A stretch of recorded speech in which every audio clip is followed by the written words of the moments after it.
Un adage de chez nous dit ceci. Lorsqu'on connaît le propriétaire du chien, on ne le frappe pas. On se plaint à son maître lorsqu'il agit mal. C'est pourquoi ce matin, je viens frapper à la porte du maire de Porto-Novo, M. Chalman Nyankotin.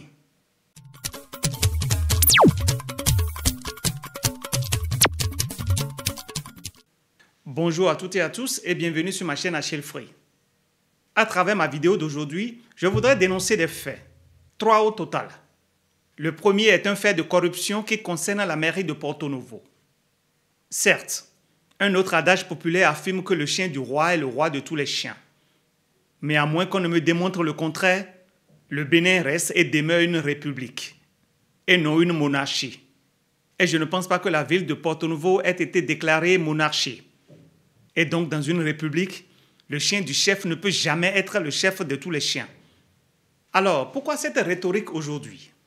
Parce qu'on nous répète depuis des années que le grand mal que le gouvernement de la rupture veut combattre, c'est la corruption.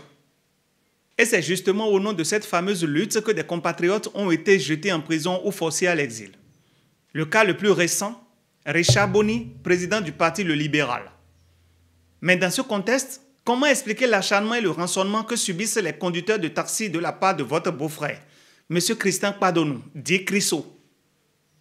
Sans être policier, ce monsieur arrache et confisque les pièces des véhicules. Au lieu de les transmettre à la mairie pour une contravention régulière, il confond la caisse de la mairie à sa propre poche. Il prend 25 000 chez l'un, 15 000 chez un autre, parfois 10 000, selon son humeur et vos supplications. Et tout cela sans ticket, sans reçu, dans le Bénin de M. Patrice Talon, l'homme anticorruption soi-disant. Et ce n'est pas tout.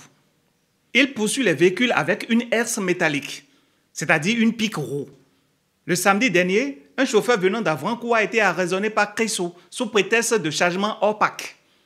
Il a vidé le véhicule de ses passagers. Mais au lieu de conduire le véhicule à la mairie, il l'a garé derrière l'église Notre-Dame, près de la place Bayol, de 8 h du matin jusqu'à 16 h. Ce n'est qu'après des supplications sur des supplications et surtout après avoir reçu des billets sans reçu qu'il a libéré le véhicule. Hier, mercredi 17 septembre encore, un minibus déjà entré sur le territoire de Djerebé, donc hors de la juridiction de Porto-Novo, a été arrêté par ce même Chriso et ramené à Porto-Novo. Le véhicule a été conduit, non pas à la mairie, mais dans le foyer du camp militaire près du carrefour Ponto. Là, dans la buvette qui est à l'intérieur, il a soutiré 5 000 francs au chauffeur en lui disant que c'était une faveur. Sinon, il devait lui prendre 90 000 francs CFA. Et tenez-vous bien, ces agissements ne datent pas d'hier. L'ancien commissaire central de Porto-Novo, M. Fatoumbi, l'avait déjà interpellé pour rançonnement. Mais il avait été relâché grâce à l'intervention du maire lui-même. Dans une république où on lutte contre la corruption. Voilà donc la vérité. Monsieur le maire Chalman Nyankotin, l'huile qu'on a vue dans la marche de soutien au potentiel candidat Romiade Wadayi, est parfaitement au courant des agissements de son beau-frère. Mais rien n'est fait parce que c'est le beau-frère, c'est la famille. C'est ça les responsables qui dirigent la ville de Porto-Novo. Parce que nous vivons dans une république où la peur a paralysé les citoyens. Alors tout le monde subit en silence. Personne n'ose parler. Alors je pose cette question. Les lois de la République ne s'appliquent-elles qu'aux opposants, qu'aux leaders d'opinion? Avons-nous une politique de 2 poids 2 mesures? Certains dans la République sont-ils au-dessus de la loi? Avec toute la misère que l'État central fait déjà subir aux citoyens, est-ce normal que le beau-frère du maire de Porto-Novo devienne le bourreau des pauvres conducteurs de taxi? Monsieur le maire, il est temps d'attacher votre chien. Le Bénin est une république régie par des lois. Et ces lois s'appliquent à tous citoyens de ce pays. Pas aux plus pauvres, pas aux plus faibles, pas uniquement à ceux qui supportent le régime de la rupture, mais à tous citoyens vivant dans cette république. Si un chauffeur est en faute, qu'il soit arrêté dans les règles, conduit à la mairie ou à la police et qu'il reçoive un ticket officiel. Mais pas ces pratiques mafieuses qui saignent les plus pauvres. Tout ce que je demande ce matin, c'est que chacun fasse son travail sans excès de zèle. Que chacun prenne ses responsabilités. Ceci dit, mon deuxième sujet de ce matin concerne la société Sonimes SA et un cas d'injustice qui a cours en ce moment. C'est vrai, Un proverbe africain dit: on ne demande pas à l'arbre qui donne de l'ombre de disparaître, mais on attend de lui qu'il reste droit et juste.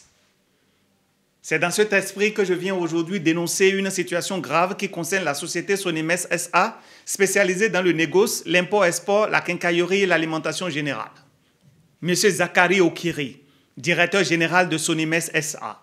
Vous avez recruté des jeunes béninois avec qui vous avez signé un contrat de prestation de services d'une durée de 12 mois, allant du 14 octobre 2024 au 13 octobre 2025. À l'article 5 intitulé Rémunération, ce contrat stipule clairement un salaire de 100 000 francs CFA par mois, incluant communication et déplacement. Des commissions variables en fonction des performances et du chiffre d'affaires réalisé. Et, selon les évaluations, la possibilité d'obtenir un CDI pour les excellents, un CDD pour les bons, ou de continuer comme prestataire pour ceux qui atteignent 90% des objectifs. Bref, sur le papier, c'était une belle opportunité pour ces jeunes. Après une formation en commerce et marketing, 68 agents ont été déployés dans plusieurs départements du Bénin. Mais très vite, les promesses se sont transformées en désillusions. Déjà le premier mois, le paiement du salaire a connu des retards. Les jeunes n'ont perçu leur rémunération qu'à la 3e semaine du 2e mois. À la fin du second mois, nouveau blocage. Le DG aurait perdu son père au village et il fallait aller pour des cérémonies d'enterrement. Conséquence, aucun salaire n'a été versé. Face à cette situation, ces jeunes ont observé une cessation de travail pour réclamer les 2 mois de salaire dus ou au moins des explications, parce qu'ils voulaient comprendre.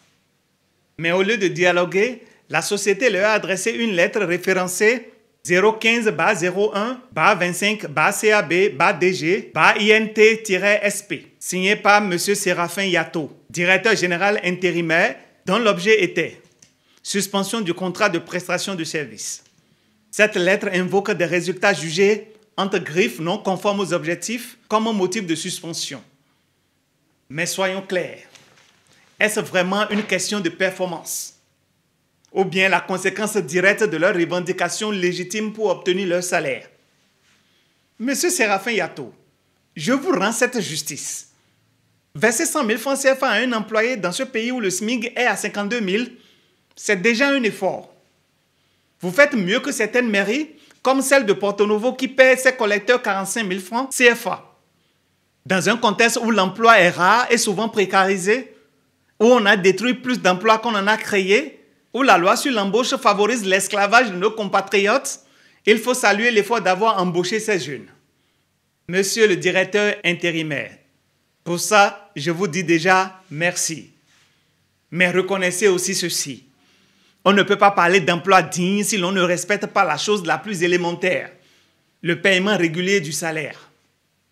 Ces 68 jeunes ne demandent pas la charité, ils demandent simplement le fruit de leur travail. C'est pourquoi ma doléance aujourd'hui est claire. Messieurs les DG de Sonimes SA, payez les 2 mois de salaire dus à ces jeunes travailleurs. Reconsidérez si possible la décision de résiliation de leur contrat. Car, à moins qu'on me prouve le contraire, revendiquer son salaire n'est pas une faute professionnelle, mais un droit légitime et sacré. Pour finir, je veux dénoncer une injustice qui touche nos frères et sœurs employés comme vendeurs motorisés chez Prodicom Inter, la société sous-traitante de Move Bénin. Ces vendeurs motorisés, ce sont eux qui parcourent nos routes, qui vendent les crédits et assurent la distribution des services de Move Bénin. Mais derrière ce travail essentiel se cache une réalité d'exploitation et d'abus. Premièrement, les horaires. Le contrat stipule clairement 8h à 18h, soit 10 heures de travail par jour. Déjà énorme, mais bon. À côté de ça, Prodicom impose des opérations appelées Action Commando le samedi et Action Contact Démo la nuit jusqu'à 20h, parfois à 21h. Rien de tout cela n'est prévu dans le contrat. Ces jeunes travaillent donc bien au-delà de ce qui est légalement convenu. On peut dire que c'est acceptable dans notre contexte. Seulement, à la deuxième étape, lorsqu'il s'agit de la rémunération, que se passe-t-il? Au départ, le contrat fixait une commission de 1,25%. Mais de diminution en diminution, on est passé à 1% et parfois même à 0,5% selon le bon vouloir du master. Imaginez, votre salaire dépend non seulement de vos performances, mais aussi de l'humeur de la décision arbitraire de votre supérieur. Troisièmement, les retards de salaire. Ces vendeurs motorisés finissent leur mois, mais ne touchent leur paie qu'à partir du 15 du mois suivant, parfois même jusqu'au 17. Comment vont-ils payer leur loyer? Comment vont-ils nourrir leur famille? Alors que ces gens gèrent de l'argent. Dans ce cas, va-t-on accuser un agent qui va s'enfuir avec l'argent de la société? Cette situation est tout simplement inhumaine. Et ce n'est pas tout. Quand un agent travaille dur, réalise de grosses opérations, parfois 50 voire 70 millions de dépôts et de retraits, on lui dit qu'un vendeur motorisé ne peut pas gagner trop d'argent. Résultat, on réduit ses gains. Certains finissent avec une prime dérisoire de 3 000 ou 10 000 francs CFA. Face à ces abus, le directeur de Move Bénin, M. Oumar Nakhli, a décidé de prendre les primes en main, en fixant la rémunération à 0,1% sur les opérations Move Money effectuées par chaque agent. C'était une bouffée d'oxygène. Mais là encore, il faut attendre 5 voire 6 mois pour percevoir ces primes et souvent il faut protester, revendiquer, menacer pour espérer être payé. Tout cela sous la menace constante du renvoi. Et pendant ce temps, M. Charles Gagnon, DG de Prodicom Inter, ferme les yeux sur cette pratique. Voilà pourquoi aujourd'hui, je m'adresse directement à vous, M. Oumar Nakhli, directeur général de Move Bénin. Même si vous n'êtes pas l'employeur direct de ces agents, c'est votre image qui est en jeu. Votre compagnie perd en crédibilité si vos sous-traitants exploitent les jeunes béninois. M. Nakhli, je vous implore, discutez avec Prodicom Inter. Faites cesser ces abus. Respectez vos vendeurs motorisés, car sans eux, vos produits et services n'atteindraient pas la population. Voilà, chers abonnés, je m'arrête ici aujourd'hui. Merci de partager massivement cette vidéo afin qu'elle arrive aux oreilles des décideurs et qu'ensemble, nous mettions fin à cette injustice. C'est votre combat. C'est le mien. À la prochaine sur Achille Free. Ciao.